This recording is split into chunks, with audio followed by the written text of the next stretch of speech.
এইটা সুরজের ঘর, এইটা। সুরজ, এই সুরজ। কে কে?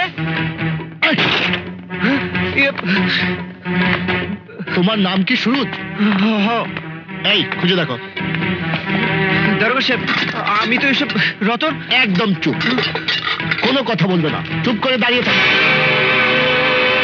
স্যার টাকা। এই যে স্যার, দারোগা সাহেব এই টাকা তো দেখলেন দেখলেন, কইছিলাম না আপনারে। আরে এই টাকার জন্য অবস্থা স্যার। রতন, রতন, পুলিশকে না পারে। আমি তো সব কি বুঝো নাই না রতন, এই টাকার জন্য কাল রাতে তুমি কলিম চাচারে খুন করো নাই। এসব কি করছিস রতন? রতন ছাড়ো, ওকে বাঁধো, বাঁধো। দারোগা সাহেব, দারোগা সাহেব বিশ্বাস করে পাথর দাও। আমি খুন করিনি। দারোগা সাহেব, দারোগা সাহেব, উঠাও। আমি তো দোষের কাছে না, আমার কথা শুনুন দারোগা সাহেব। দোস্ত আমার এই টাকা ধার হিসেবে দিয়েছিল দারোগা সাহেব। দারোগা সাহেব, দারোগা সাহেব আমার কথা শুনুন। হুজুর, হুজুর দেন, দেখেন এই ছুরি দিয়ে আমার চাচারে খুন করছে, আমার রক্ত লেগে আছে। দেখেন, দেখেন। দিলে তো ফিঙ্গারপ্রিন্টের 12টা বাজিয়ে। এই নাও, ধরো ধরো। এই সরো।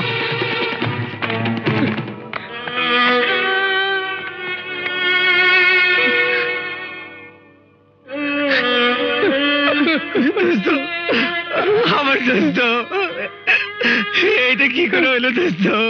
কে তোমারে খুন করলো? কেন আবার তুই? দেখতেন দারোগা সাহেব, দেখতেন নিজের দোস্তরে নিজে খুন কইরা এখন যাত্রা পাট গাইতাছে। না না দারোগা সাহেব, আমি দোস্তরে খুন করি নাই। আমি সাক্ষী প্রমাণ তো তা বলে না, থানায় নিয়ে চলো। এই লাশ থানায় পাঠানোর ব্যবস্থা করো, চলো। এই সরো তো দেখি, সরো। আমি যাবো না। চাচা যান, ভাবি, ভাইজান, সুরজ ভাই খুন করছে। খুন করছে। এটা কি বলছো? সত্য কথা কইতেছি ভাবি, পুলিশ সুরজ ভাইরে বাইন্দা লয়ে যাইতেছে, তার বাড়িতে নাকি টাকাও পাওয়া গেছে। বাবা, সুরজ, সুরজ, এ কি করলে তুমি?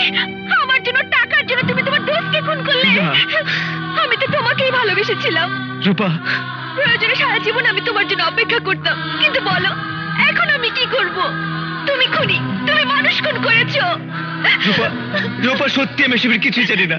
পৃথিবীর আর কেউ বিশ্বাস করুক আর নাই করুক, তুমি অন্তত বিশ্বাস করো আমি খুন করি নাই, আমি খুন করি নাই, আমি খুন করি নাই।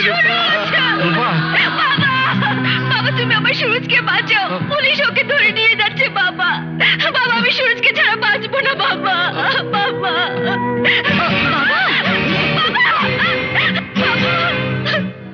চাচা,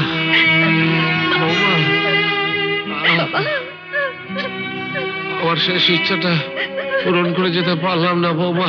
আপনি ও কথা বলবেন না বাবা। মারে আমার এই মামারা মেয়েটার সুখ আমি দেখে যেতে পারলাম না।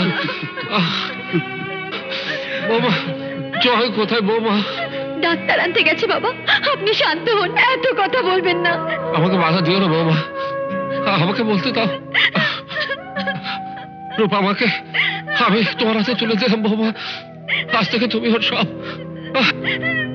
দুঃখের আচর যাতে ওর মুখে কখনো না লাগে, কখনো না লাগে।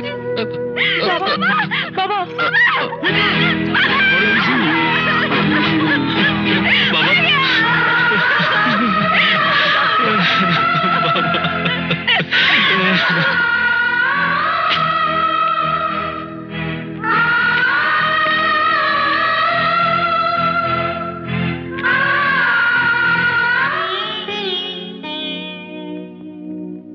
ওঠো বাবাজি, ওঠো, একটু কিছু মুখে দাও।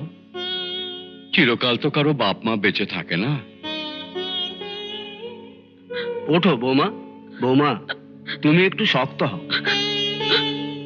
এভাবে সবাই না খেয়ে থাকলে অসহায় পড়বে। চাচা, বুঝি বৌমা, বুঝি এই অবস্থায় মুখ দিয়ে কিছু নাপতে চাই, কিন্তু বেঁচে তো থাকতে হবে। যাও, রূপাকে নিয়ে কিছু খেয়ে নাও। জলদি উঠো, জলদি উঠো, জলদি।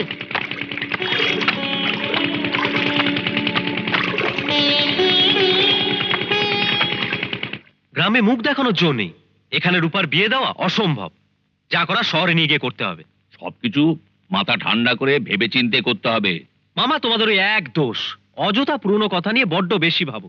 রূপার জন্য যে ছেলের কথা বলেছিলে তার কি হলো এবারে সেটা বলো। আমি তো কথাবার্তা বলে সব ঠিক করেই রেখেছি। এখন তোরা পাকা কথা দিলে সব হয়ে যায়। পাকা কথা? কিন্তু রূপাকে আমি অনেক বুঝিয়েছি, কিছুতেই বিয়েতে রাজি হলো না। তুমি চুপ করো।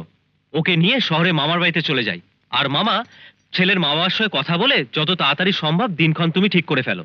যত তাড়াতাড়ি হয় ততই মঙ্গল। রূপা, মামা আমাদেরকে তার শহরের বাড়িতে যেতে বলছেন। না ভাবি না, আমি কোথাও যাব না। মাথা গরম করো না, আমার কথা শোনো। সুরজকে শহরের জেলখানায় নিয়ে গেছে, ওখানে গেলে আমরা ওর সাথে একবার দেখা করার সুযোগ পেয়ে যাব, বুঝলে? না স্যার না, আমি খুন করি নাই। আমি কেন দোস্তরে খুন করতে যাব? বিশ্বাস করেন হুজুর, আমি দোস্তরে খুন করি নাই। আমি খুন করি নাই। মহামান্য আদালত, আসামি কাঠগড়ায় দাঁড়িয়ে মায়া কান্না কাঁদলেও পোস্টমর্টেম রিপোর্ট এবং আয়ও রিপোর্টে এই কথা একেবারে পরিষ্কার যে আসামি টাকার লোভে কলিমুদ্দিনকে খুন করেছে। শুধু তাই নয়, যে ছুরি দিয়ে খুন করে সেই রক্তমাখা ছুরি আর 50,000 টাকা পুলিশ এই আসামির বাড়ি থেকে উদ্ধার করেছে। আসামি সুরজের বিরুদ্ধে আনিত এই অভিযোগের প্রেক্ষিতে তার কিছু বলার আছে? হুজুর, আমি একটা কথাই জানি, আমি নিরপরাধ। আমি খুন করিনি। আমি আমার দোস্তরে খুন করতে পারি না হুজুর। আমি দোস্তরে খুন করতে পারি না। বিবাদী সুরজ মিয়া, আপনার পক্ষে এই আদালতে কোনো উকিল কি দাঁড়াবেন? না হুজুর, আমার কেউ নাই। আমার কেউ নাই হুজুর। কলিমুদ্দিন হত্যা মামলার সুষ্ঠু বিচারের লক্ষ্যে সরকারের তরফ থেকে আসামি সুরজ মিয়ার পক্ষে উকিল নিয়োগ করে এবং এই মামলার সাক্ষীদের আগামী 18ই ফেব্রুয়ারি এই আদালতে হাজির থাকার নির্দেশ দেয়া হলো। আদালত মুলতুবি করা হলো।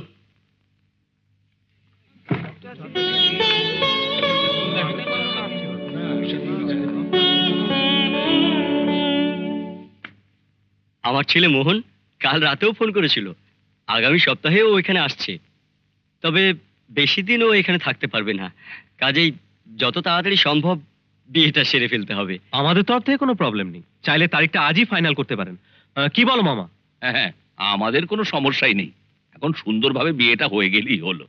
আচ্ছা, রূপারা বিয়ের পরপরই কি আমেরিকা চলে যাবে? একসঙ্গে যাওয়া নাও হতে পারে। যদি ফর্মালিটিজের জন্য দেরি হয় সেক্ষেত্রে মোহন আগে চলে যাবে, বৌমাকে আমরা পরে পাঠিয়ে দেব। তাহলে এ মাসের 27 তারিখ একটা ভালো দিন আছে, সেদিনই শুভ কাজটা সেরে ফেলা যাক। 27 তারিখ? তুমি কি বলো? 27 তারিখ মানেই তো ছুটির দিন। হ্যাঁ, তাহলে তো ভালোই হবে।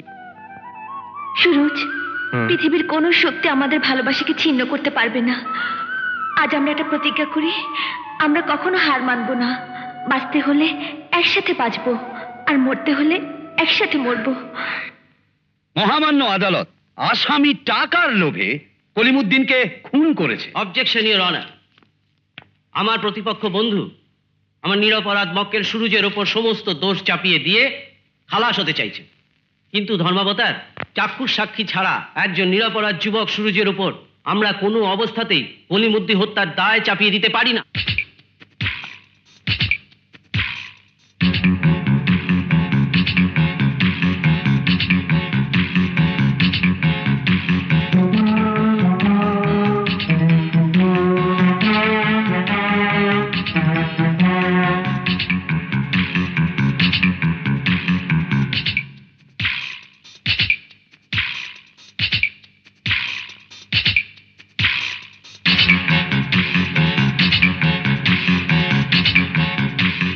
Order, order, order.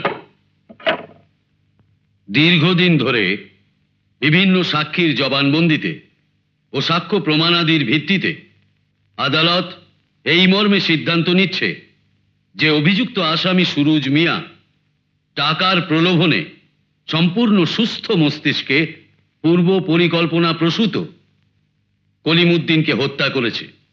এই হত্যার দায়ে দণ্ডবিধির 302 ধারা মোতাবেক দোষী সাব্যস্ত করে সুরজ মিয়াকে মৃত্যুদণ্ডে দণ্ডিত করা হলো।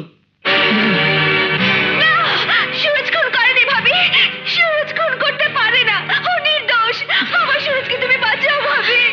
হও, ওরকম করে না।